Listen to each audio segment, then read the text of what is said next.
Good morning, everyone. My name's Simon Coot from the Northwestern Victoria region. I'm the Assistant Director Operations there.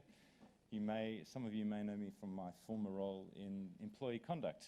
I might talk about that in a sec. It gives me great pleasure and it's a great privilege to introduce Dr. Debbie Pushor. She's been introduced already today to all of you, so probably doesn't need much more introduction. But Debbie is a professor of the University of Saskatchewan and a frequent visitor to our shores. And she's here to talk to you and to us all about parental engagement, which is her focus, her line of work for many years now. And Debbie in her work talks about it being something of a gentle revolution, I think, and talks about a revolution in relation to culture and attitudes that might stem from the view of education and education systems as a protectorate. I think I've heard that word in things. And that will be very interesting. I think because you've all selected to be here in this presentation, I can probably, I'd have good odds in plotting where you are on the bell curve of the revolution. But I'm hoping that you'll get access to some tools. I'm confident you'll get access to some tools, some ideas, some provocations that will help making you champions in this revolution.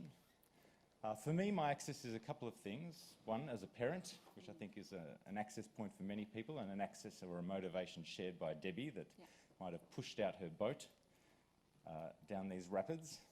And the other access is from my work in employee conduct, where I supported many of you in relation to complaints against staff. Some of those are parent complaints. I supported regions in managing complaints about you. And in the parent complaint... Thanks for that. Yeah, just a little reminder. In those discussions, some of those interactions would be about, well, what information, how do we provide information to parents about what it is what the concerns that they've raised and what we're doing about them. And the outcome of some of those conversations would be along the lines of a carefully crafted letter passed through the arrow slit in the wall. And the outcome of other conversations would be collaborative, restorative engagement with the parents through the process of managing the complaint and at the end of it. And the difference between those two approaches was sometimes the parent, was sometimes the subject matter, and was sometimes the attitudes and the culture that supported the attitudes of the school and the leader that I was talking to and that we were working with. And some of those attitudes were in the work, were behind how I approached the work as well, and I recognise that. And I'm really interested in reflecting on that and thinking about that in relation to hearing about Debbie's work and how parents can be engaged differently in a way that might mean that many of our interactions, there are fewer interactions that are through the arrow slit in the wall and more of the others. So, without further ado, I'll please give a warm welcome to Debbie Pushor. Thank you, Simone. Thanks so much. As I said this morning, it truly is an honor to be here. I love coming back. It's always so good when you can work with people over time. And so as I return to Australia and work with organizations over a longer period of time, I'm really hopeful about where we can get with our practice, that deep sort of dive that people have been talking about this morning. I've put my Twitter information up there. I'm trying to, as part of this gentle revolution that Simone talked about, is really having people create an international conversation. So if you use Twitter, if you're interested in it, join us in that. The more voices we have, I think the more impact we can have. So that's just one more tool for us to engage in conversation with care and concern about the work together of teachers, of parents, leaders, students, all of us as one collaborative body. What I want to do is have you take a minute just on your own. First of all, you've all got little booklets to make notes in, to think for yourself, what is parent engagement? So when you have, I keep using this term parent engagement, what does that mean to you? If you can jot just a few key words down Do some thinking about that before I begin. We'll work with some concepts, and we'll see if we've shifted that in any way, affirmed it for you, challenged it. So I'll give you a minute to do that, please. Thanks so much for that, everyone. I'm using the term parent engagement really purposefully, and I use the term parent engagement a lot of the time. I also use the term parent and family engagement. So that word parent names a role in a family, a caregiving role. So parent might be a biological parent, it might be a partner of a biological parent, it might be a grandparent, an auntie, an uncle, an older sibling, it might be adoptive, foster, in care. Do you see what I'm saying? So think parent as a role, parent as a caregiver, a carer, I often hear you say here.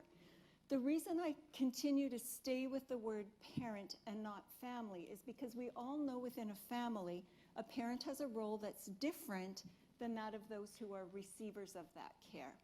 When there's conversation between school and home, who does the teacher want to talk to? The little brother or the parent? Do you know what I'm saying? So I don't want to lose the importance of the role of the person in that caregiving position. So think of parent as a verb as well, the act of parenting, the role of parenting, to parent. So when I use it in that sense, I'm really trying to use it inclusively. Then there's times when we want a whole family engaged. That looks different than if we want just that carer or those carers engaged. So that to me is an important piece. We're going to talk about what engagement means. And on the stage this morning, I said there's a difference between involvement and engagement, not just language, not just a word. It's a conceptual difference. And that's the part that's really critical to our work if we're going to make a difference with our kids' outcomes. And so that's where I want to spend our time this morning. So when I look at that term parent engagement, I define it as parents authentic and meaningful, place and voice in their children's teaching, learning, and development. So we're talking two key words there that to me are really important, authentic and meaningful.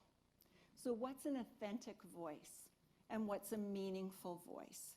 And those are the pieces that become really important.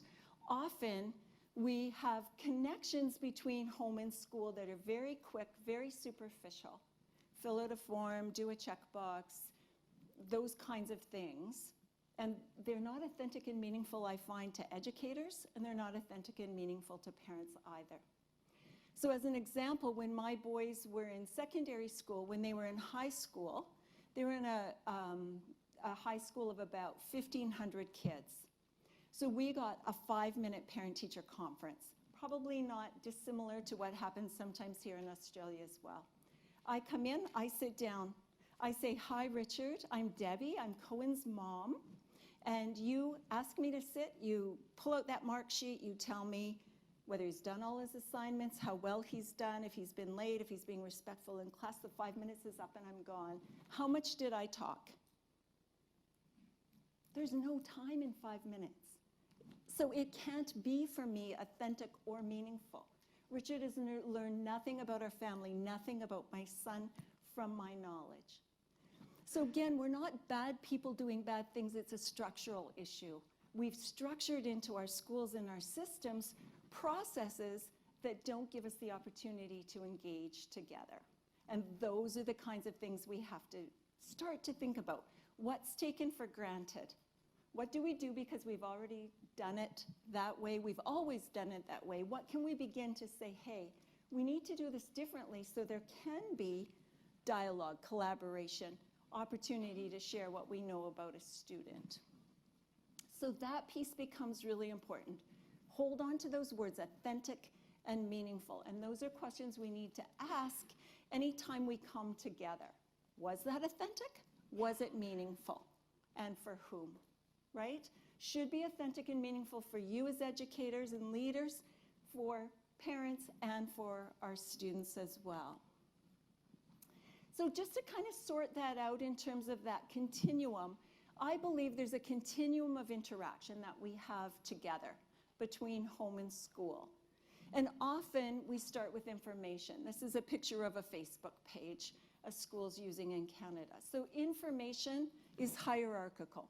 We've decided things at the school about events, times, places, programs, policies, and we share that with our families. We send that information out, whether it's in paper, electronically, social media, and so on. We're telling them something.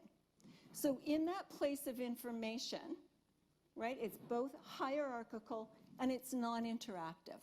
I'm just telling you because you need to know. Information is a good thing. I'm not asking you not to do that, but we just have to remember what level of activity it is and who's deciding, whose agenda is being served when we're sending home that information. The second one, when we move to the place, whoops, I guess that's not going to move.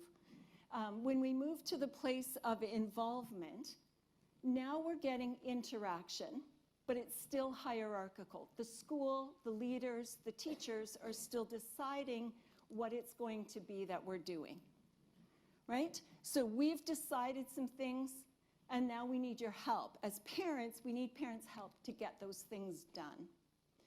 So the word involvement comes from the Latin word involvere, to co-opt or to roll into.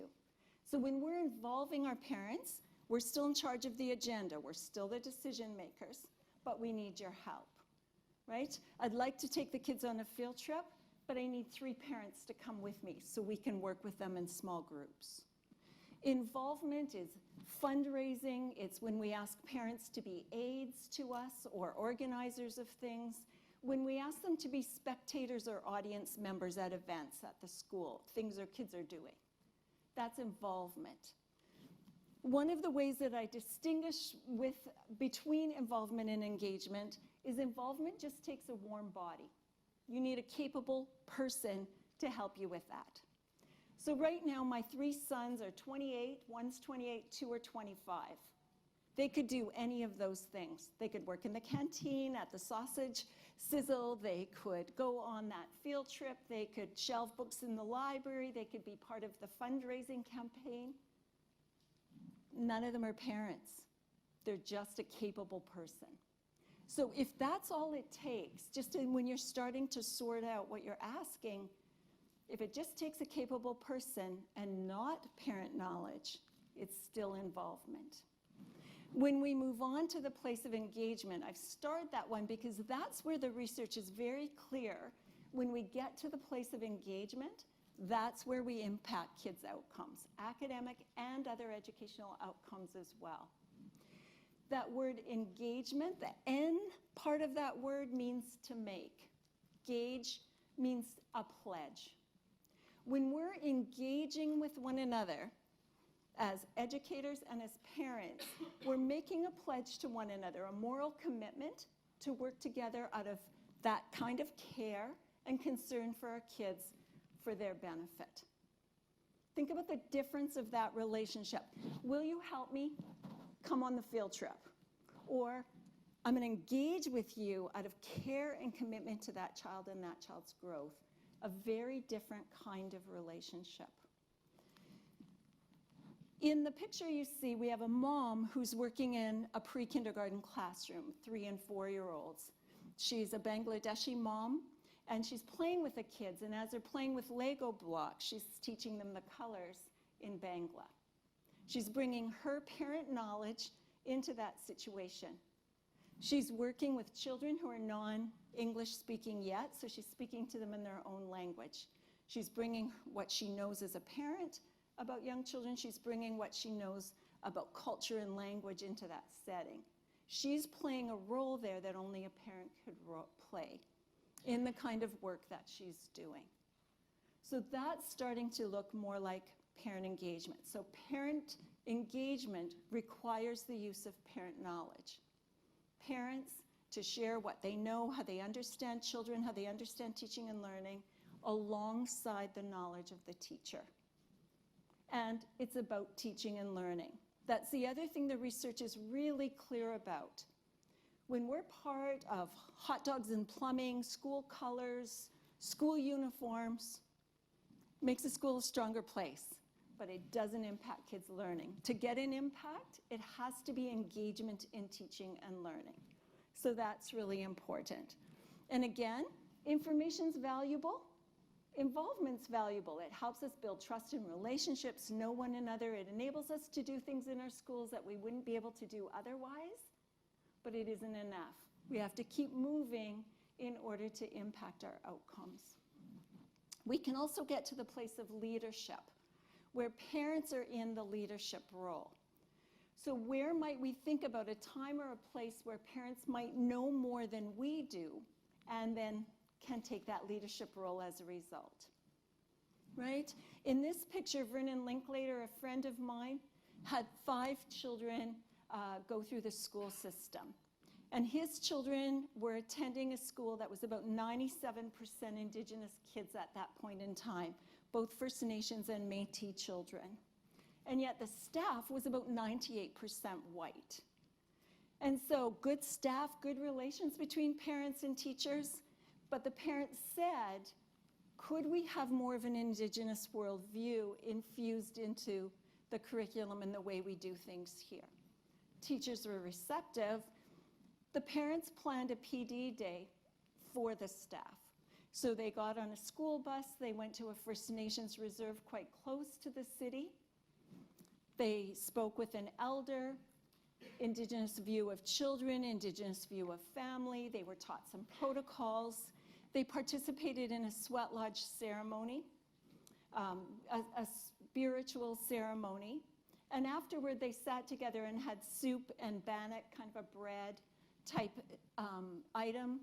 And they talked about, so what do you know now? What do you understand differently because of this experience? How will this affect what you do in the school with the kids, with our families? How can this begin to make a difference? An example of leadership, right? They were the people in the best position to take the lead at that point in time. Way back in the 80s, Max Dupree wrote about roving leadership. That's the kind of concept that we're talking about here. So ideally, in any one of our schools on any day, all 4 of these things are happening. All of them are going on, and we're seeing opportunities and possibilities for parents to play one of those specific kinds of roles. I don't know if this one's going to work either. In my version of these cogs move, just like the other one moved too. So sorry about that, folks. But that idea that we have teacher knowledge, there is a whole body of literature out there in the field on teacher knowledge. Google it. Tons of stuff comes up. When I was doing my research a few years ago, I put in the search term parent knowledge. Nothing came up, not very much at all, right? And mostly it was about teaching parents how to be better parents. So how do we find out what knowledge our parents hold? And how do we set that knowledge alongside teacher knowledge? Having those things mesh together. So when those 2 cogs are moving, what the teacher knows feeds into what the parent knows and vice versa. So instead of having this much knowledge to work from, we now have this bigger circle of knowledge. Think about if I was standing here with a lit candle and the flame is burning, right? You're holding a candle, I reach over and I light Richard's candle with it. What happens to my candle? Nothing, it's as bright as it was before, right? But now Richard's is burning too. So think about when we put parent knowledge alongside our own, we're not giving up teacher knowledge, we're not replacing teacher knowledge, we're not saying parent voice now counts more, yours isn't important anymore. We're saying we need them both because they're complementary and they give us more to work from, more resources, more support. So as leaders, how do you ensure in the work that's happening in all your classrooms and throughout your school, teacher knowledge is being honored, and beside it, parent knowledge is also being honored, and the 2 are threading together. That's your challenge, I think, with leading parent engagement. We're not replacing, we're not substituting, we're not turning the hierarchy upside down, we're laying it side by side. It's that equity that we were talking about earlier in a move toward excellence. So parent engagement is more than counting numbers at things that happen at the school. Often when we talk about parent engagement or measures for parent engagement, we hear 85% of our parents attended parent-teacher conferences, or we had 100 parents out to X event. We look at when parents come to the school. What we want to do is say parents are engaged with their kids all the time, at school and not at school. What are they doing when they're not at school? How are they engaged there? How are they talking to their children about learning? How are they maybe reading to them? They're building a garage pad at the back of the house, and they're measuring, and they're using mathematics for that. They're talking about what's on the news, world events. They're cooking together. They're doing cultural activities together. They're going to church together. What are all the ways that parents are promoting their children's education? The more we know what parent engagement is happening off the school landscape, the more we can support it, reinforce it, and we can also bring all of that into our curriculum. We can use that as a way of enriching what we do, making the curriculum more specific to children, more specific to culture, more specific to community. So we have that opportunity. What the research on parent engagement shows is it's what happens off the school landscape that often has the greatest impact. So William James writes about when we create what he calls an educationally oriented ambiance in our homes. School matters, learning matters. We want you to be engaged. We want you to do well. What do you want to be when you grow up? All those kinds of conversations. We take our kids to museums, to art galleries on holidays, for a walk along the Yarra River. Whatever it is, that is parent engagement. You may have a parent that's never come to your school. You don't know that they're not a highly engaged parent, right? So how do you know what they're doing? How do you know how they're promoting, supporting, encouraging teaching and learning? This piece is really big. And then we want parent engagement on the school landscape as well. The more parents come to school to be with us and things that we're doing there, the more they understand what their child's day is like, the curriculum their kids are engaged with, the kinds of learning strategies they're engaged with, and then they can use those at home too, right? They learn from us and they take that home, just like we learn from them and we bring it to school. So again, we're broadening the out-of-school times and places and the in-school times and places. When parents have been on the school landscape, they now have an entry into a different conversation with their kids about what's going on. This is an example of a high school who the commercial cooking teacher had to teach your parents a recipe day. And so the kids had been learning knife skills, different kinds of cooking techniques. They'd been learning new recipes. And they invited parents, grandparents, et cetera, to come, and they were the lead teachers. And look at the fun they're having together. Now the conversation, the understanding of what that curriculum's like, what the kids are learning, conversations about food, nutrition, all change at home because of this kind of an experience. So we're looking then at parent engagement on and off the school landscape as making up that picture. So again, just to sort of go over that, parent engagement happens at school and at home. In my province of Saskatchewan in Canada, we have a mandate for 950 contact hours, kids and teachers together. That adds up to 17% of a year, everybody. I know it feels like we're always at school, but it's 17% of a year. 83% the kids aren't in school. So if we're not maximizing or accessing that 83%, look at what we've lost. Look at what we can gain if there is good engagement during those times. It's focused on teaching and learning. As I said, that's where we're going to get the impact. If it's about other things, might make your school a better place, but it isn't going to affect your outcomes. It uses parent knowledge. What does a parent know about that particular child that you aren't ever going to know? That they can share with you that will help you work with that child. I think about my oldest son, Cohen, who's very verbal, really outgoing, talks a lot. And everyone says, oh my gosh, you know, he's such an outgoing kid and so on. But guess what? The more he talks, the more nervous he is. It's a sign of anxiety. Lots of people don't know that. They see him as being really confident, even cocky, etc. It's a cover. I can tell you that. So when you tell me my son's really talkative in class, I'm saying, what isn't he comfortable about? What's happening here? I can provide some insight. That's important. Sometimes those pieces really make a difference. So what knowledge does the parent have that's going to enhance your opportunity to work with that child? Here's one that's really important to me. It engages parents as parents. You all have your degrees, probably multiple degrees. Some of our parents don't. They didn't sign up to be teachers. So sending homework home and asking them to help with math or the science fair project, that is not parent engagement.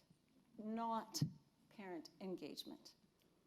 Anytime we have parents put in a situation that they aren't prepared for, that they don't have the expertise for, that they might feel lesser or unable as a result of that experience, that's not parent engagement. So parent engagement is doing the natural kinds of things that parents do. The way they read at home, the kinds of things that you talk about, all of the building, as I said, museums, art galleries, whatever it is that your family is about, that's parent engagement. So when we ask parents to do things, are we asking them in ways that continue to keep them in that place of parent? So when Teague and Quinn were in kindergarten, we got those nice little literacy backpacks. They brought those backpacks home. You probably do them here. They had a book in them for the parent to read.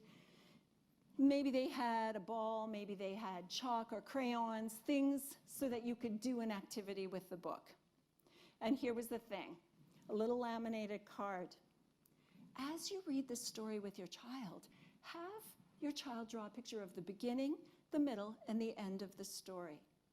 As you're reading the book, find word families such as you're reading the book, find words that begin with a consonant. Are those mom and dad things? They're not. Even though I am a teacher, and even though I taught young children, and even though I love literacy, I wanted to hold my kids on my lap, to cuddle them and snuggle them. I wanted to have those books that we read so many times we knew them off by heart. I wanted to read when we were driving to soccer, when they were in the bathtub, all those things. I wanted the kind of reading moms do. That was my place. I did not care about word families at 7 o'clock at night. So let's not do that. That is not parent engagement. That's parents pretending to be teachers' engagement. And that's not what we're talking about here. So let's think about, because when we say, well, parents don't care or parents don't engage, are we asking them to do the right thing? Is that part of the problem? So something for us to consider. We want to honor parents' hopes and dreams. What do they have as hopes and dreams for their children? And is our schooling supporting their move toward those hopes and dreams, right? So we think about that. So when a baby is born, those parents have all kinds of hopes and dreams for that child. And their education they do off the school landscape moves towards that. Does the schooling we do support them in that move? So if we go back to the picture of my friend Vernon with his Indigenous kids, he said to me, Deb, you know what I care most about? I want my kids to be proud they're brown. I want them to graduate proud and not apologetic. I want them to wear their long braids with their heads held up high. And I want them to believe they can do and be anything that anybody else can do and be, that there's no barriers. That's what I want for my kids. So if I'm teaching one of Vernon's children, I can reach all my curricular outcomes and honor his hopes and dreams. But what if I didn't know what his hopes and dreams were? Because now that I know those hopes and dreams, I can choose literature for my novel studies. I can put stories in my classroom library.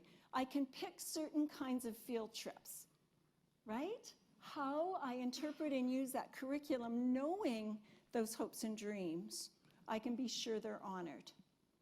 But if I don't know them, Maybe I'm trampling on some of those. So again, that parallel nature that we need. Invite shared decision-making. What are the things we often decide on our own and tell parents that we could invite them into? Do you co-construct your discipline policy with parents? Do you co-construct your homework policy with parents? Do they have a voice in your strategic planning? And so on. There's so many places. And then there's that individual decision-making too. All of my sons ended up with shoulder surgery at some point in their lives. I guess my husband and I suck at shoulders. So Teague got called by the specialist to have his shoulder surgery right before final exams at the end of one term. And so I went to see the school principal and said, hey, we got the call from the specialist. My son needs his surgery. We're scheduled on this date. Can we figure out final exams, how this is going to work? And the principal said, just have the surgery, and then, at the beginning of the next semester, T can write the exams from the previous semester. If that was Cohen, that would have been fine, no worries. But it was Teague. Teague would have worried that entire time. He would have been a mess about not having written. He's one of my 3 kids that actually sits in the box sometimes, so it's like been affirming in some ways. But I knew that was going to be problematic for him. And so I said to the principal, could he write early instead? Well, but he might tell the other kids the questions on the exam. And I said, no, not Teague. Teague wouldn't, right? So we negotiated, and we made a plan that made sense. Having made the decision on his own, it wouldn't have worked for Teague. But because we could talk together, it did. We needed that decision to be a joint decision. That's just a tiny example. I'm sure you can think of many of them. And then the last piece, it benefits everyone. Think about a small stool, right? It takes 3 legs to hold up a stool. The teachers, the parents, the students, we need all of them to be benefiting if it's engagement. Think about any relationship in your life, whether it's with your life partner, a good friend, a sibling, a parent. Relationships only work if they work for everybody, right? That's what we're looking for here, is that mutual kind of benefit. And what's neat in the literature, it shows that parent engagement does benefit. When parents are engaged in positive ways, teachers stay in the profession longer, like teaching more, less stress and burnout. There's evidence of that. So we really need to be paying attention to the benefit for everyone. So I asked you to jot a few notes earlier. Can I ask you to come back to those now? Has there been any shift or change? Anything you can add to how you understand parent engagement? Any new thoughts or considerations? As Simon said, affirm some things you know, understand, are doing well. Ask yourself some hard questions. 1 or 2 people interested in sharing any thoughts or observations anyone wants to throw out, wonders or questions?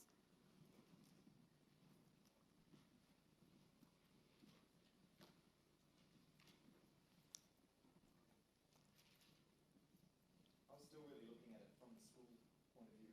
Mm-hmm.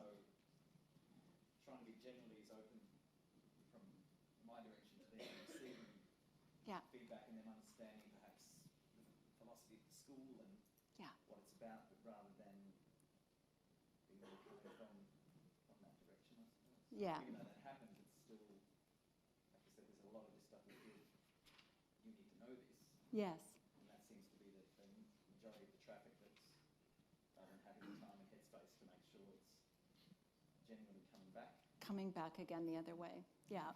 And where we're going, we're going to talk about worldview a bit and that idea of being school-centric or family-centric, which I hope will support what you're saying and discussing there as well. Thanks.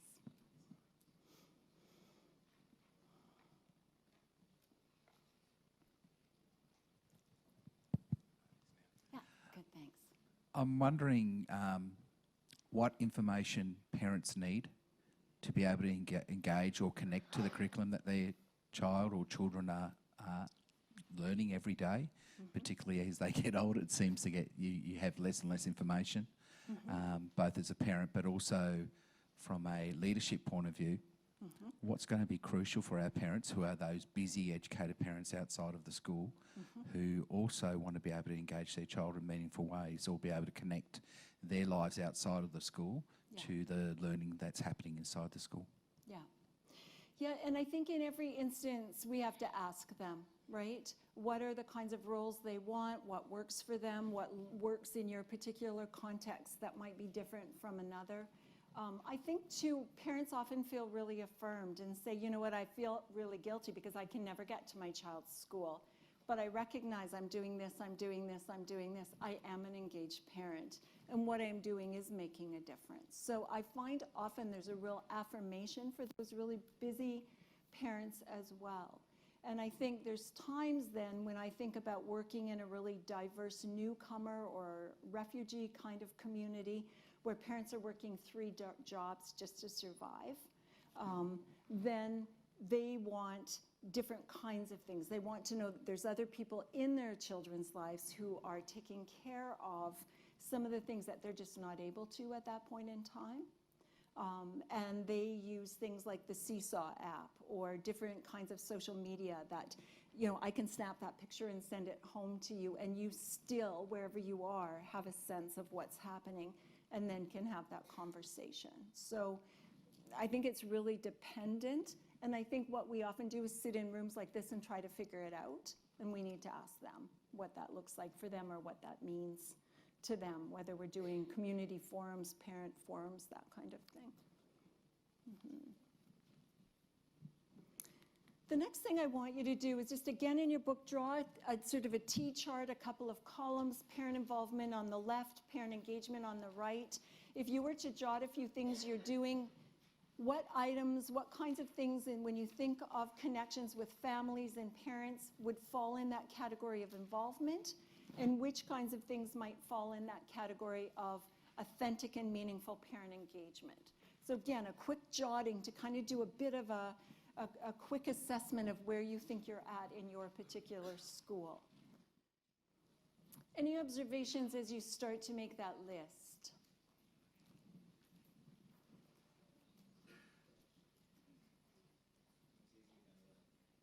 One side is easier than the other? Is everybody finding that?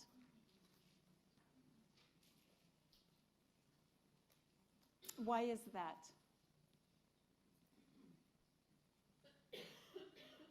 Any comments on that? Thank you. My voice is probably loud enough. Okay. I'd have to say, just a bit of context, I run a primary college with 4 campuses situated in 4 different towns in central Victoria. One of our issues...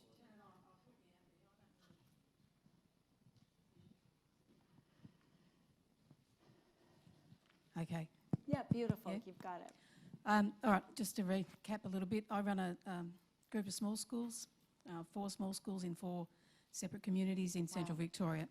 Okay. One of our issues in terms of parent engagement is people maintaining confidentiality and believing that they are able to discuss what they see in classrooms. And that's a bit of a barrier for us. Okay. And you know what we do is work on what I often use a term from Linda Christensen's work, a community of conscience. And so when we invite parents into this work, one of the first things we do is talk about our roles and who we are there and who we are together, right? And what does privacy and confidentiality and all of those kinds of things mean, and what do we need from one another? And we actually create a statement that we call our community of conscience. And again, it's like any relationship. You and I are in a relationship and you talk to your buddies about our relationship, not going to go very well, right? And so any relationship is complex. And our relationships with parents are going to be complex and messy too. And there's going to be problems. This is not a fairy tale. And yet, if we want a relationship to last over time, we have to hang in and work on it. We have to say, you know what, it's not okay when you do that, and here's why.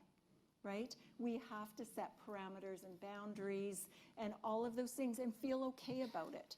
Again, it's part of that everybody benefits. If parents are doing things that are causing the staff not to benefit or the school not to benefit, you call it out. It's not okay. It's just how we do that, right? So yeah, that's a good point. Any other observations when you looked at your lists? Yeah. It's what we've typically done, isn't it? And so we continue to do it. It's our normal way of interacting. And so what we need to begin to do is say, what are we doing that's more on that involvement end, that's low impact, and how do we move it to the higher impact end? So this comes from the United States Department of Education. What you'll notice when you look at it, celebrations, fundraisers, potlucks, performances on the low impact end tend to be the things we do the most of. And we don't get bang for our buck. And how much time do some of those things take you to do? They're a huge investment of your time. Stop doing them or change them in some way and say, how can we do something that makes them higher impact? As we move up the schedule, the things closer to teaching and learning and the things that are more particular are the things that have the highest impact. So if I'm doing a school-wide event, less impact than if I'm doing a classroom event. So that's interesting for us to think about, right? We often do this one-size-fits-all, let's do everybody all at once, tending not to get good impact from that. Things that are getting impact are things like positive phone calls home.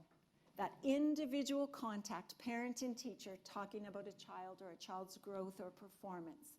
Things like home visits. That's a whole conversation of its own. We won't go there today. But that's a high impact activity. Modeling of learning support strategies.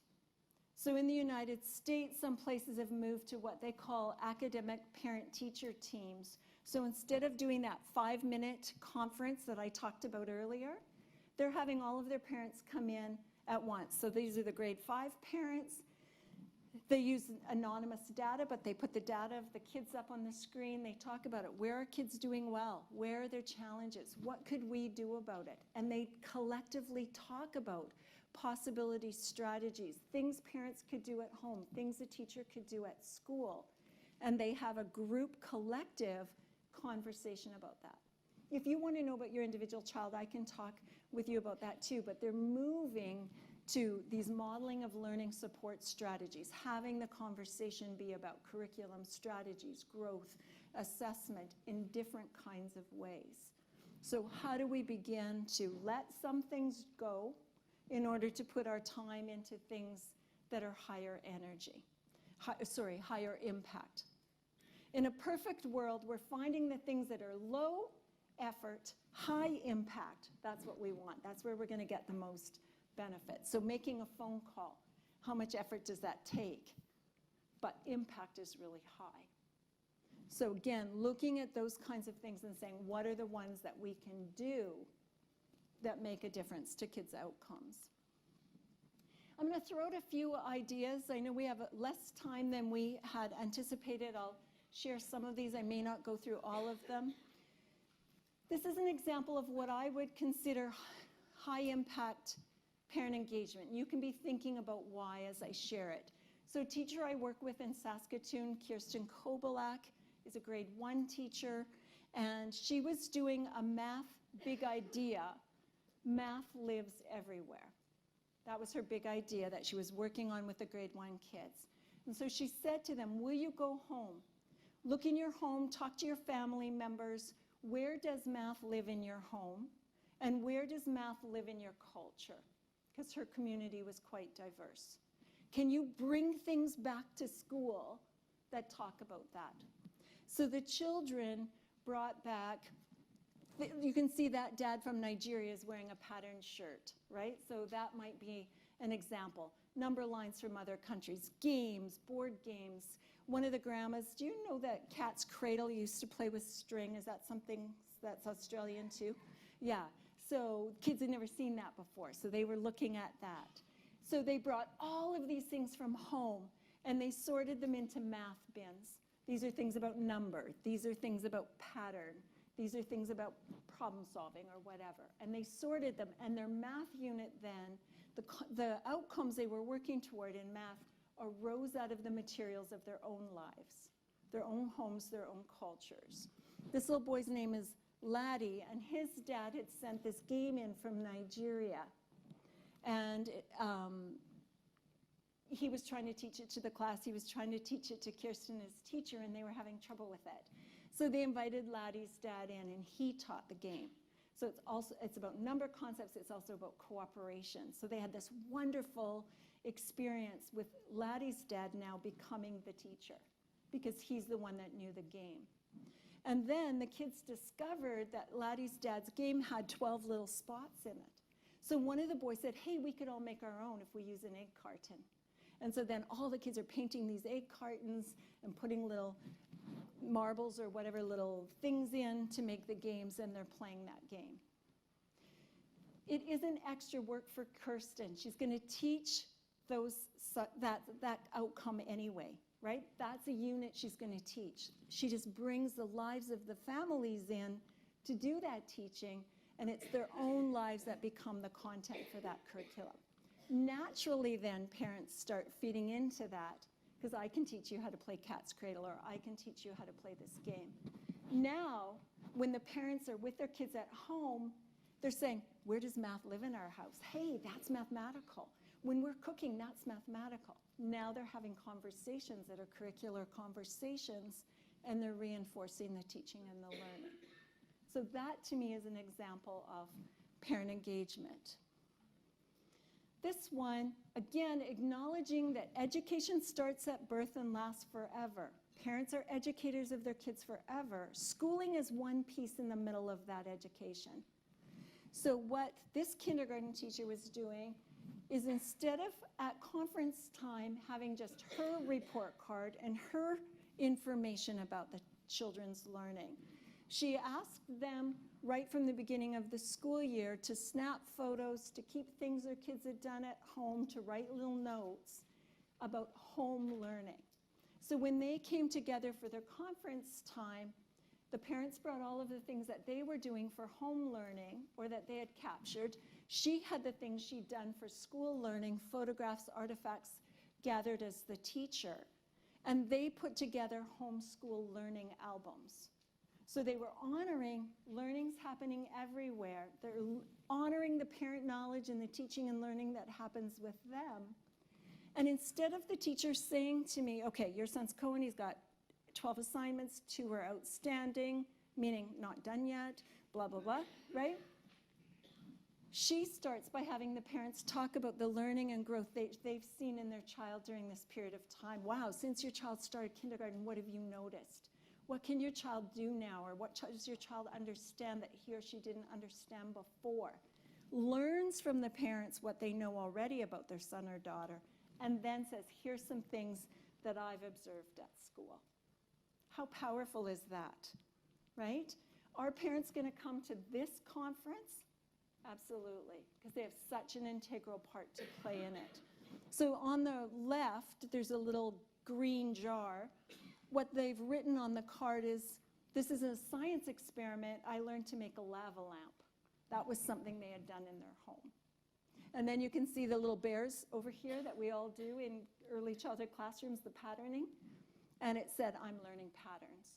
So home learning and school learning sitting together.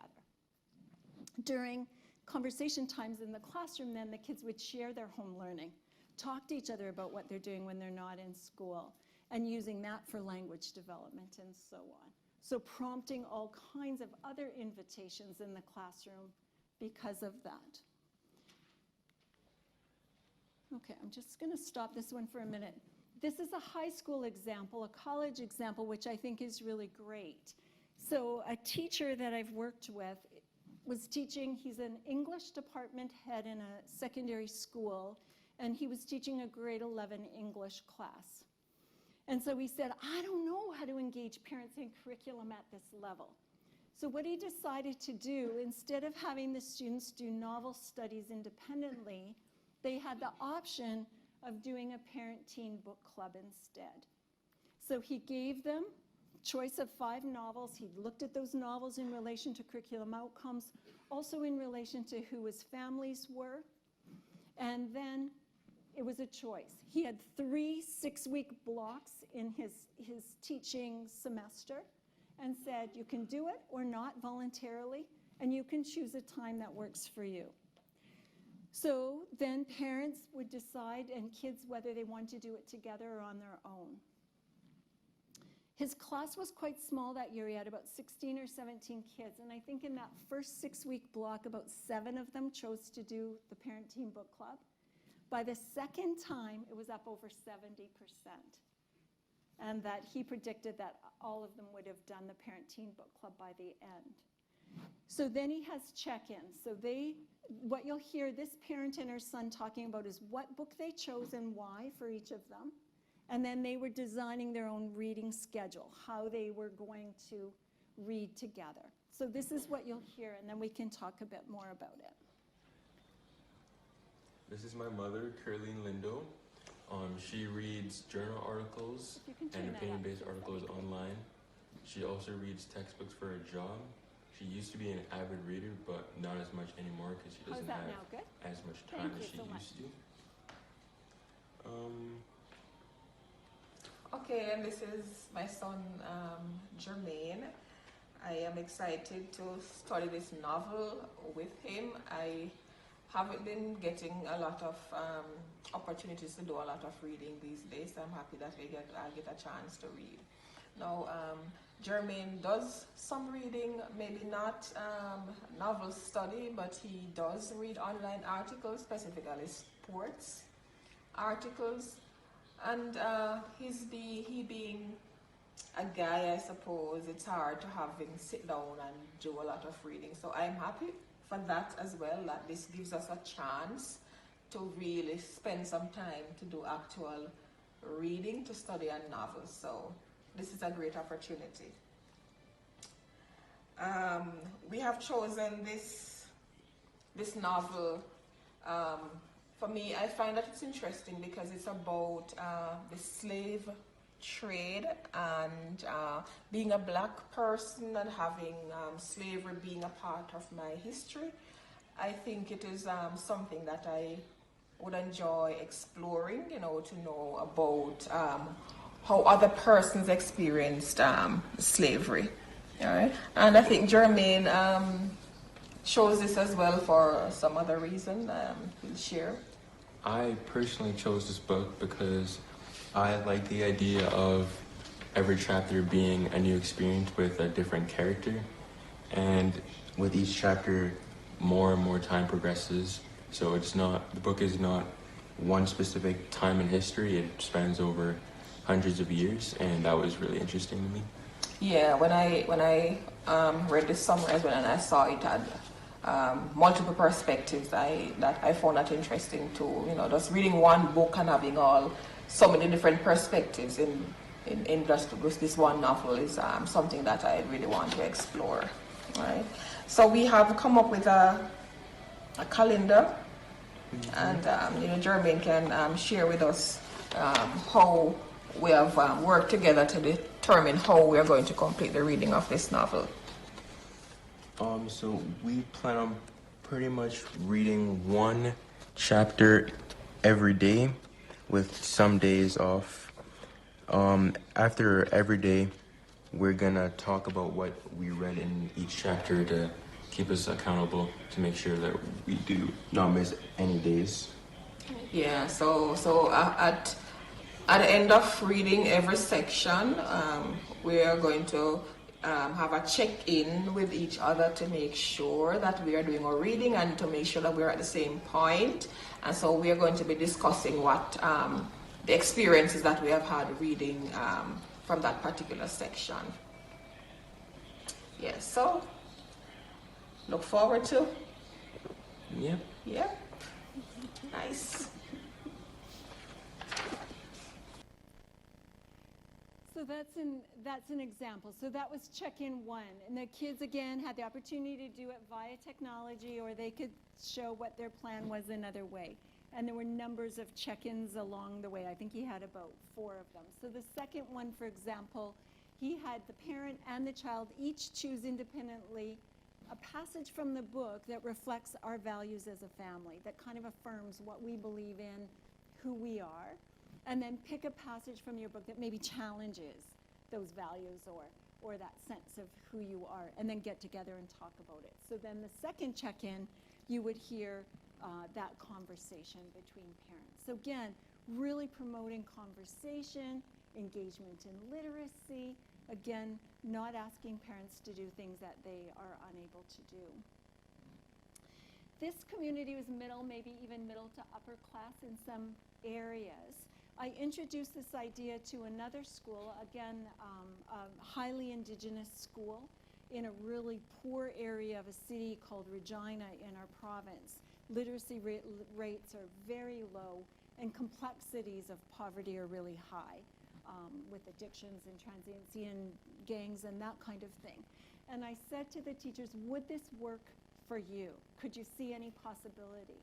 And a couple of teachers grabbed onto it right away. And what they did is just change the selection.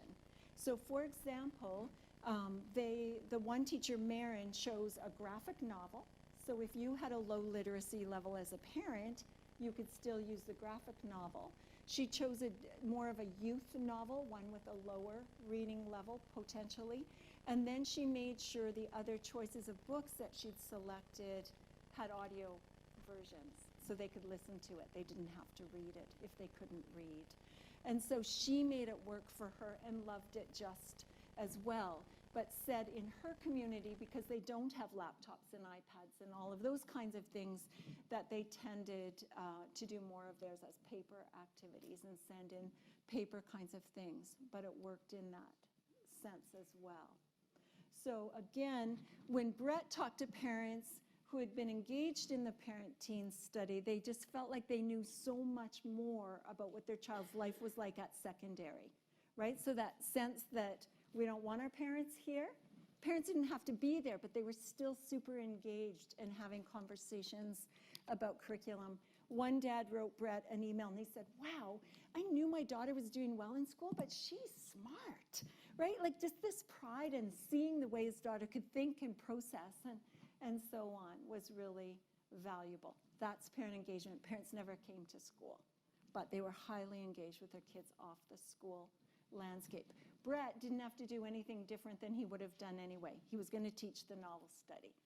So he brought parents into that core work, no extra time, no family Friday night kind of activity. It was just part of the daily work embedded in it.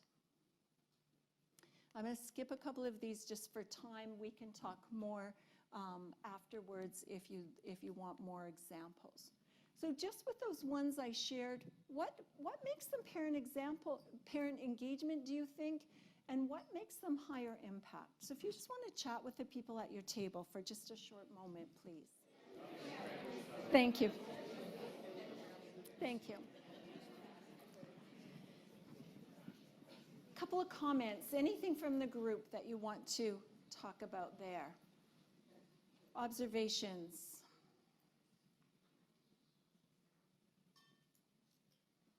You're all worried about how close it's getting to lunch and you don't want anyone to talk too long, right? No, I'm kidding. I'm kidding. Anything you want to bring to the whole group? Okay, thank you. I'm a principal of a primary school and have worked a lot in early years. And one of the things we find really difficult is we engage, particularly with little kids, a lot of homeschool connection, explore your family, so bring photos and bring them to school and talk about them. But often, and I'm thinking about that book one, we often always get a percentage, a small, but a percentage of parents that don't engage in that activity. It's fairly traumatic for the kids then when they don't have that same space. So how do you get that balance and try to get, or even bridge that gap or whatever when you actually don't have parents? And, you know, this is keeping in mind that we try to make it accessible, the activity to all, but there are still some parents that for whatever reason, the complexity of their families don't engage in those things. So is there any sort of tips or insights into that? When we have families who aren't engaging, I think the responsibility is for us to go to them. And I know, I know what kinds of things you'll say about time and safety and all of that. But I think if we have parents that aren't connecting, they're never going to. If we stay here and keep doing what we're doing, they're never going to reach out. We need to keep reaching out to them. And I found the best thing is let's go to them. Let's start building that relationship. And it takes some time, and then they come in. But with broken trust or a lack of relationship or whatever other complexities are happening in their lives, it really takes us to make that effort. And again, depending on the community, what does that look like? But I don't know any other answer. I think that's the piece, is just we have to go to them and start to build a relationship where one doesn't exist. Yeah. And again, we have to figure out the time and the process to do that. Yeah. Okay. So these are the pieces that I think are really important. Some of you may know Karen Mapp's work. She's with Harvard Graduate School in the United States. And she said 50 years of research are available to us about the impact of parent engagement. So this isn't a passing fad. That isn't something that's come now. It's a big hot topic. It's going to be gone in 2 years. We have 50 years of evidence that show that when parents are engaged with their children, they do better, they like school more, and they stay in school longer. Those are pretty big deal things, right? And so how do we act on this body of literature that we have? The Global Family Research Project, if you're interested in literature on parent engagement, this is a really good website to look at. They're doing great research there. Dr. Heather Weiss heads that up. Lots and lots of documents for you to download on aspects right from early years to secondary, in-school engagement to out-of-school engagement, lots of stuff. And when they've looked at and done this depth of research, they say parent engagement is one of the strongest predictors of kids' success in school, but in life in general. So how do we ignore this, right? As we're working to have our kids do the very best they can, how do we ignore something so important? John Hattie's work, right? What does it say? Family engagement. Parent and family engagement is one of those factors that's really, really important. I was chatting with some folks at the break. I've been doing some work with Ontario, the province of Ontario in Canada. This is Ken Leithwood's work. Some of you, again, in Ed Leadership will know of his work. He's been doing longitudinal work for more than 13 years, looking at Ontario's schools, looking on leadership. What does it take to lead improvement in student achievement, in school, in student learning and success? And he says there's 4 pathways. So the rational path, the emotional path, the organizational path, and the family path. And what I was saying to that group, I bet you're really good at rational, emotional, and organizational. And how many of you are working just as hard on that family path? We need to learn this, and we're the leaders in that work. So the learning comes first for you. What do you know about the research? How do you bring that to your staff? And then how do you create opportunities for learning about that pathway? So what are your PLCs focused on? What are the priorities in your school's improvement plan? What conferences are you sending teachers to? What courses are they taking in graduate programming if they're enrolled in some graduate programming? How do we find the opportunities for the learning there? Because we can't do what we don't know. We have to learn it so that we can do it. But if it's one of the paths and we take that out of the picture, then what? What opportunities are we missing? And what I think is really important about the family path, it doesn't cost a lot of money. The parents are right there, untapped resource surrounding you. So how do we make use of the opportunity to engage with them in ways that enhance what happens in our school buildings and beyond? So this is what I said this morning. I see parent engagement as a philosophy and a pedagogy. It's a belief system. It's what we believe in. It's believing that we're stronger together, parents and educators, than we are just educators in those school buildings on our own with kids. It's believing parents are holders of knowledge, that they have capacity to support their children's learning, that they bring something to the process that's important. So it's the air we breathe, it's the skin we live in, It's how we do everything, right? It's that belief system about the place and voice of parents as being integral. So it's not another initiative. It's not like, okay, we've got our literacy initiative, we've got our numeracy initiative, and now we've got our parent engagement initiative. Parent engagement becomes the way you work toward improved literacy. It becomes the way you work toward. It's an add-in to what you do, not an add-on, not an adding another pillar. And once you have a belief system, how do you enact those beliefs? How do you live it? It's a pedagogy, a pedagogical approach. So Brett doing teen parent book clubs is a pedagogical approach different than a teacher doing novel studies with kids in a classroom. Do you see the difference? Or Kirsten saying, where does math live in your home and your culture? It's always seeing parents, home culture, all of that being a part of the learning, all the time, everywhere. So thinking about that. Would you hire a math teacher for your school that had no math philosophy or pedagogy? Not if we could help it, right? I mean, I know we can't always. It's that same piece, right? The very first thing teachers do is work with families, work with parents, and they're unprepared for it, right? So how do we now, given that we've got in-service people, how do we begin to develop this notion of parent engagement as a philosophy and a pedagogy? So this is a worldview, just to kind of put it another way. So I'm white, rural. I grew up on a farm in northern Alberta in Canada, had a worldview of the land based on that white settler sort of understanding of the world. We needed to clear more land to have more crop, right? So you pick those rocks, you pick those roots, you talk about productivity, talk about rainfall, talk about frost, all that stuff, right? That was how I understood the world. The world, my worldview, was a way to make a living and a way to make a life. And when I moved to Saskatchewan about 15 years ago, Saskatchewan is one of the provinces in Canada with the highest First Nations population, the highest Indigenous population. And it has been the best journey for me to try and learn what an Indigenous worldview means, what it looks like. The earth is Mother Earth. They treat the earth like they treat their own mother, with love, with care, with respect, with dignity. When they pick a sacred plant, they put tobacco in the earth and they say a prayer to thank her for that gift that she gave them. When they kill an animal, a moose, a deer for food, same kind of thing. The prayer, the planting of tobacco, the thank you. A different sense of the earth.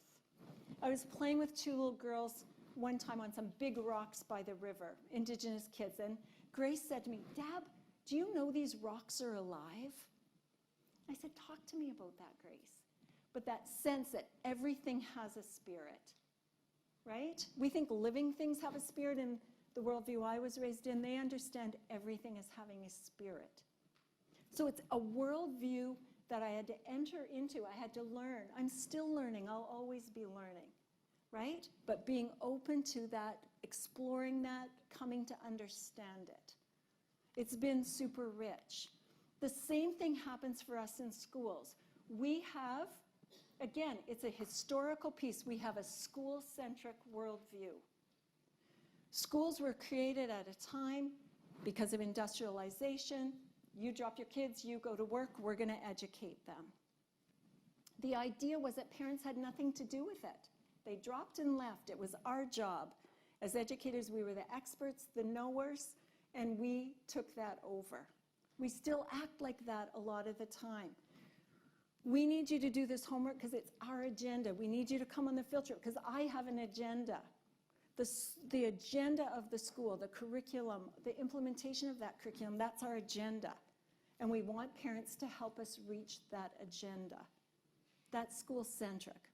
And I'm not judging it, it's just the way it is. It's a historical reality. But what happens if we switch to a family-centric worldview in all of our schools? That's where it becomes that philosophy and pedagogy. We're talking about a change in the way that we see, believing that we can do a better job when we work with our families. You're seeing people here Teachers from a school that I'm working with are going out doing home visits. There's a lot of cultural diversity there, and they're going to learn. They say to the family, tell us about your child. Tell us about your family. What does your child do when he or she isn't in school? What are your hopes and dreams for your child? What are your expectations of us as teachers, right? And they learn the family story. They learn what knowledge the parents hold. They learn all of those pieces because that now shapes the way they work with the families, the way they engage with curriculum, the kinds of things that they plan within the school. That's a family-centric worldview. We're moving from being the knowers, the experts, the talkers, to being the listeners, the learners, to be the ones that are world traveling to their world instead of asking them to come to ours. That switch from school-centric to family-centric is a big worldview shift. That's what this is going to take, right? That's what embedded means when it becomes a philosophy and a pedagogy. So that kind of a shift in your worldview, thinking about who we are alongside our parents and families and why, who we want them to be in our lives. And so that philosophy piece, here's a few beliefs that all parents care about their kids. You'll hear that debated in staff rooms all the time, that all parents have strengths, that all parents have capacity to nurture learning and growth, that all parents are holders of knowledge, of children teaching and learning, and so on. So I gave Peter an article when he was asking for any pre-reading. I don't know if you've seen that or not, but it's called Leading an Examination of Beliefs and Assumptions. It's quite a long article. It was published in the School Leadership and Management Journal.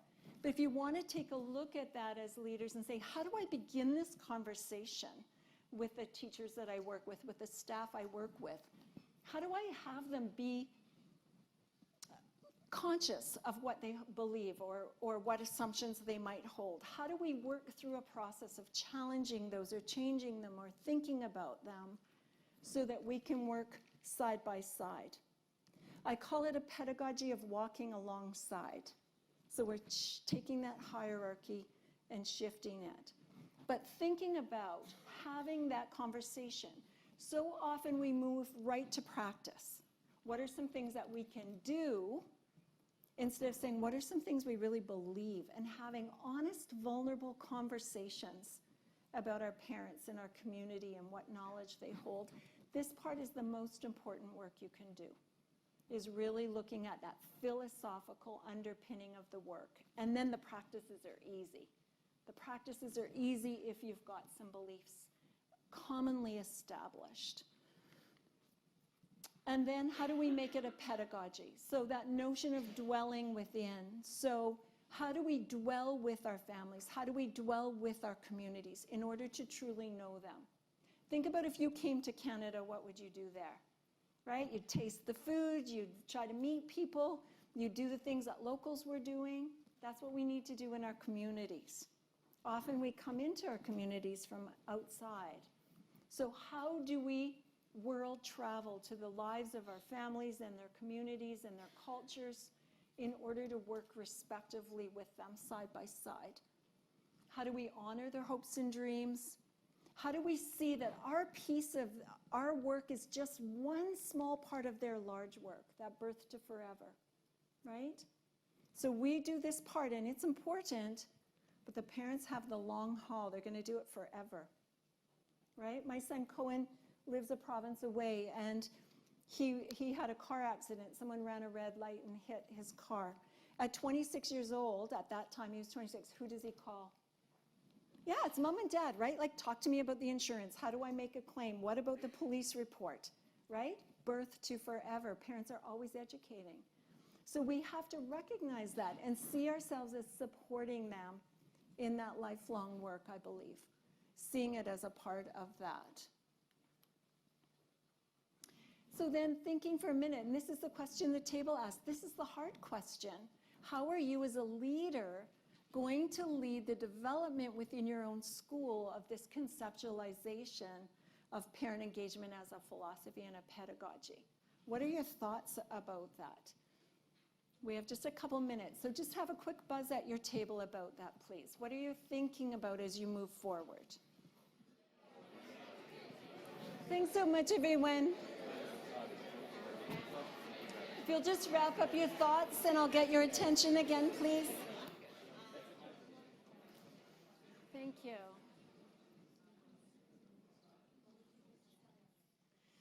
I wish I had time to sit at every single table and have conversations with you. There's so much out there that we haven't yet talked about. Thank you for that. Again, a comment or two. Anyone with a comment, a question, a thought on how you will begin to lead this work, this important work? I think sometimes we in leadership, some little bits of vision from our community, and you know, keeping those emails from the parents who are acknowledging your staff for all their work, and feed that back into your staff too, because let's face reality, we've got some pretty challenging parents in some of our schools, and they take up a huge percentage of our time. And particularly in leadership, you are the one at the front, leading by example about what you expect, and your staff will follow you in that. So finding the positives, you know, when I ever get an email off a parent, it's like, oh, there's at least one out there. Hey, all right, let's, you know, and make sure you share that with your staff, because then that sets the tone. Love your boots, by the way. They're fantastic. Thank you. And that's the thing, we spend so much time on those negatives, don't we? The challenges they're not happy with, they're angry about, etc.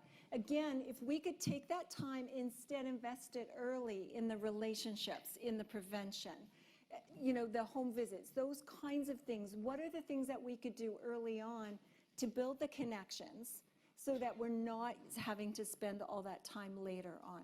Won't fix it all, but it will change it significantly. And so again, thinking about where we want to spend our time, and absolutely celebrating all the positives, celebrating all those parents who are affirming and contributing to the work that we're doing. I totally agree with you on that. Another comment?